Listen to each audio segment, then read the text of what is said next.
Welcome to Your Bookkeeping Matters.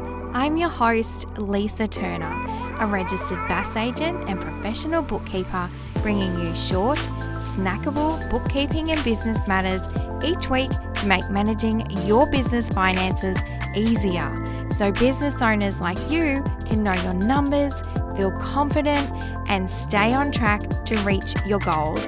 Let's get into this week's episode.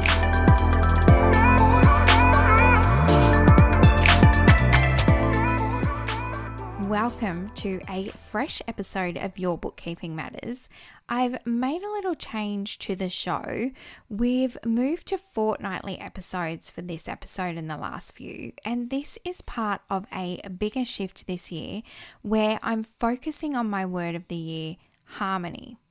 Because running a small business can feel like you're juggling a million things at once.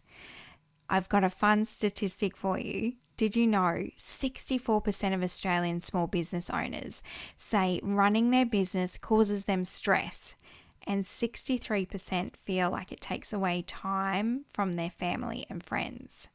Now, those stats are from a Xero report a while back, but it's no surprise, right? We're all trying to balance the books, meet deadlines, and handle the endless to-do list. And on top of this, many of us are dealing with burnout and struggling with time management.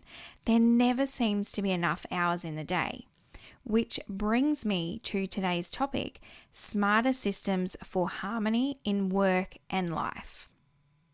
Now, it took me a while to settle on harmony as my word because I've never used one before, but it sums up what I wanted to focus on after a shaky 2024. Work-life balance always feels so cliche to me, and it's never perfect, at least not for me or for most people I talk to. There's always some sort of struggle or juggle, and finding harmony means focusing on what works for you and letting go of perfection, because some weeks business takes the lead and others life does, and that's okay. So as I work towards my goals and making decisions this year, I'm going to keep asking myself, does this support harmony or is it creating busyness and overwhelm? Is it helping my business and personal life flow together in a way that feels right for me? I could go on about this all day, but today I want to share some systems which I've been using, which have made balancing business, family, and life, well, for want of a better word, a little harmonious. It's been helpful because let's be honest, there will always be busy seasons and there will always be challenges. The key isn't chasing some perfect balance, it's setting up systems to work for you, not against you. So you're not constantly fighting them or trying to reach something which might not even matter to you. I've been caught in the trap plenty of times myself, trying to keep all my work inside school hours and avoid the late nights working or weekends, only to end up way behind or still tapping out at 1 o'clock in the morning. And then come the comments from outsiders. Why do you run your own business if you still have to work all hours? Or my favorite, just don't work so late. Sound familiar? If it does, take what helps from this episode and leave what doesn't. This is the essence of today's topic, finding smarter systems that work for you. So work and life flow in a way that makes sense for your business and your family and your goals, and it will look different for everyone, but this is the whole point. Okay, after a bit of a lengthy intro there, let's dive into today's episode. And first off, one of the smartest ways to create more harmony is efficiency. I've talked about this a lot, even in the last episode. The goal is to free up more time wherever you can, so you're not drowning in tasks or stuck in things doing it the long manual way. So here are a few things I have found that have helped me and my clients And because a big part of what I do is setting up smarter systems to make people's life and business run smoother. And number one is automation. I mean, not everything can or should be automated, but there is so much admin in life and business stealing our time. And do we truly need to be doing it ourselves? Or can it be automated by using a better or different software system or integrating things to do multiple tasks for you? Stop and have a think. What back-end manual admin tasks are you doing which could be automated? Are you sending invoices to clients manually? Are you following up invoices that are overdue manually?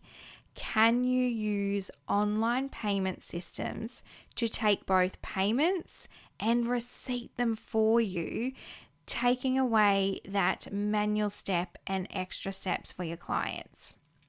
One of the best things I've done is set up rules in my email software to tidy up my inbox before I even open it. For example, I have invoices go to specific folders.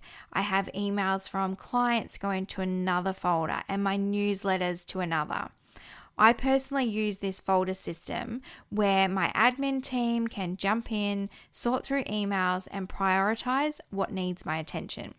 Because to be honest, last year my inbox was a disaster. I was missing emails, forgetting things, and wasting too much time in there.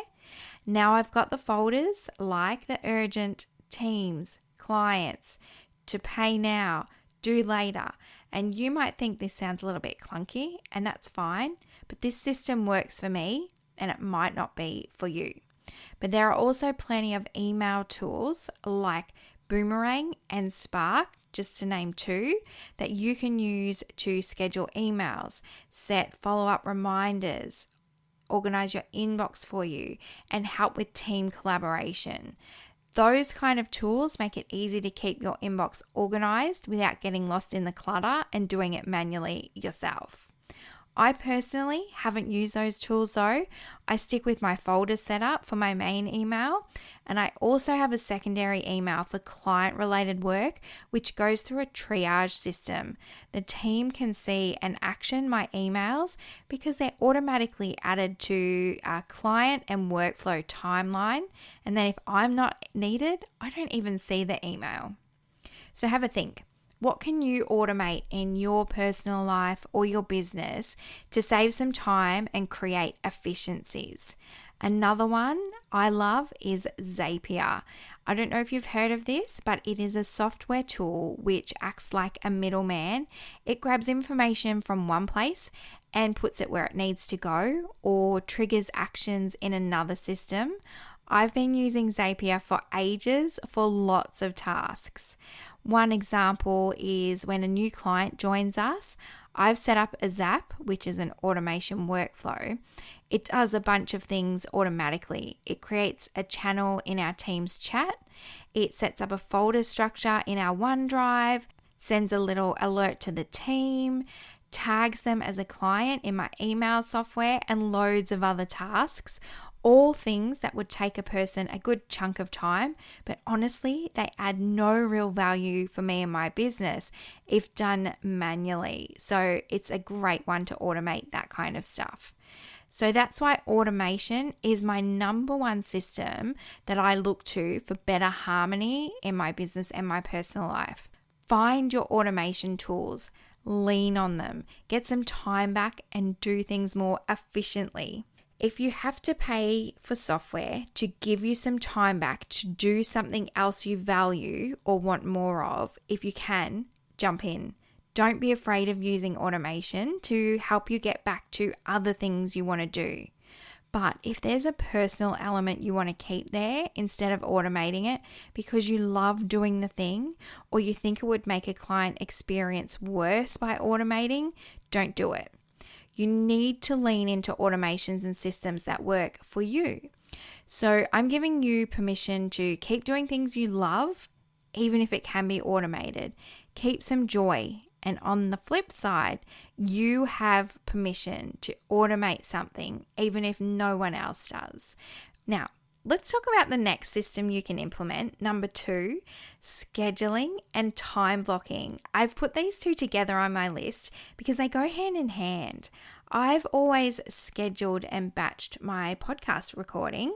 It's way more time efficient, it keeps me on track, and helps me stick to a schedule, which I love. And then when I think about harmony, keeping to my old weekly release schedule wasn't feeling smooth or aligned. Keeping the schedule but switching it to fortnightly felt much better because lots of things I do are already on a fortnightly schedule. My numbers news email, for example, if you're not on it yet, I'll link it in the show notes. It's my fortnightly update with all the key numbers and information you need to know. And also most of our client processing schedules or payroll are fortnightly as well. It doesn't make much of a difference to them if we update their numbers weekly or fortnightly. So it makes more sense for us and for them to keep it on a fortnightly schedule to get those efficiency gains. So fortnightly works well for a lot of things for me.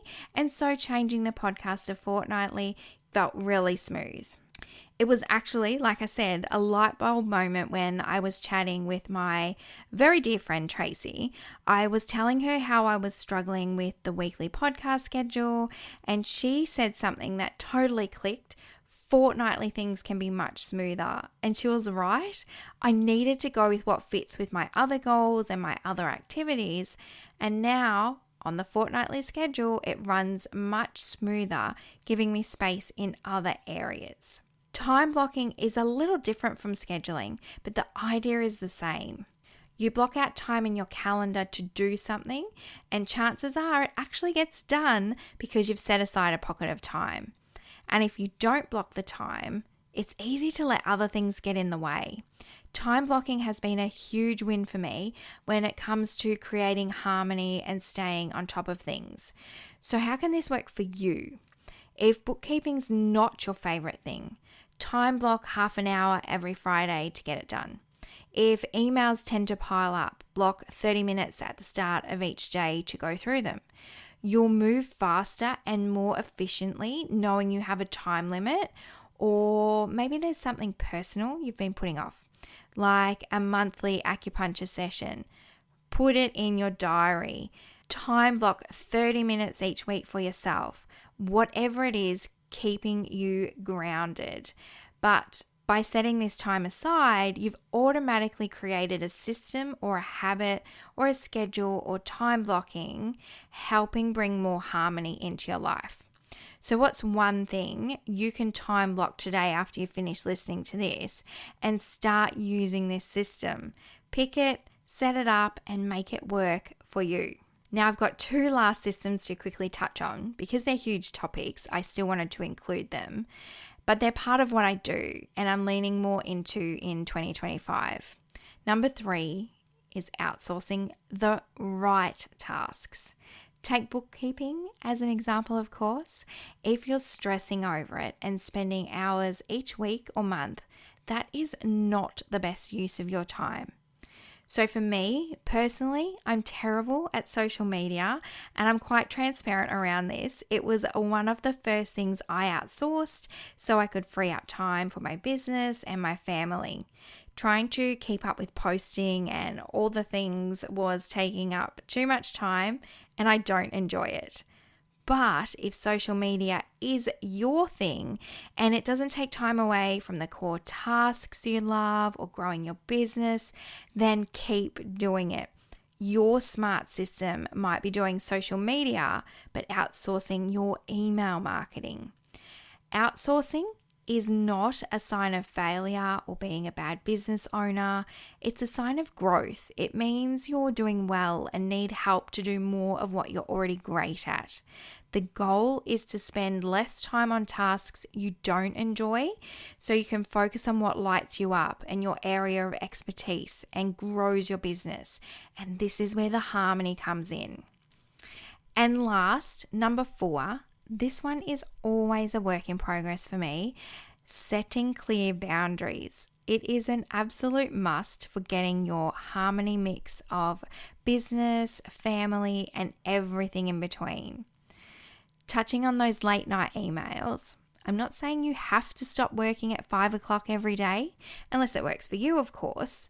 I'm saying set boundaries that do work for you and do your best to stick to them. You're the boss, so you get to decide.